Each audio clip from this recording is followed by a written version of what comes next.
नमस्कार आदाब, आप देख रहे हैं द जस्टिस हिंदी। बिहार विधानसभा चुनाव के दूसरे चरण का मतदान पूरा हो चुका है। जैसे ही मतदान खत्म हुआ, एग्जिट पोल के अनुमान भी सामने आने लगे हैं। लेकिन क्या आपने कभी सोचा है कि एग्जिट पोल असल में होता क्या है और यह ओपिनियन पोल से कैसे अलग है? आज हम इसे आसान भाषा में समझेंगे। एग्जिट पोल एक अनुमान है जो वोटिंग खत्म होने के तुरंत बाद किया जाता है।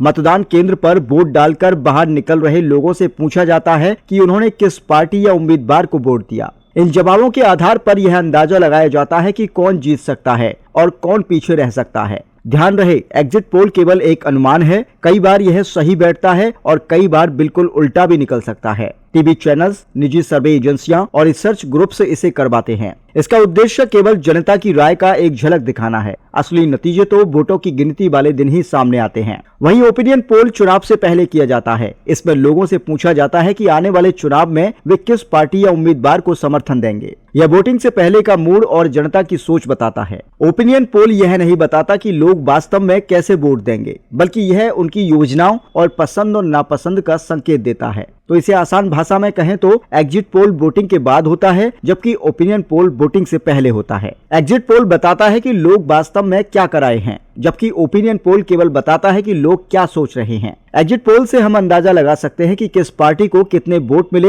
जबकि ओपिनियन पोल सिर्फ चुनावी माहौल को दिखाता है। भारत में चुनाव आयोग ने एग्जिट पोल को लेकर सख्त नियम बनाए हैं। यह नियम है, आखिरी फेज की वोटिंग पूरी होने तक किसी भी मीडिया प्लेटफॉर्म पर एग्जिट पोल प्रकाशित या दिखाया नहीं जा सकता। यही वजह है कि जैसे ही आखिरी चरण की वोटिंग खत्म होती है, एग्जिट पोल सार्वजनिक किए जाते हैं। यह नियम इसलिए बनाए गए हैं ताकि वोटरों के निर्णय पर कोई असर न पड़े और चुनाव निष्पक्ष तरीके से हो। तो दोस्तों, एग्जिट पोल सिर्फ एक झलक है। असली नतीजे तो वोटों की गिनती वाले दिन ही सामने आएंगे। फिर भी एग्जिट पोल हमेशा चर्चा में रहता है और चुनाव के माहौल को रोमांचक बना देता है।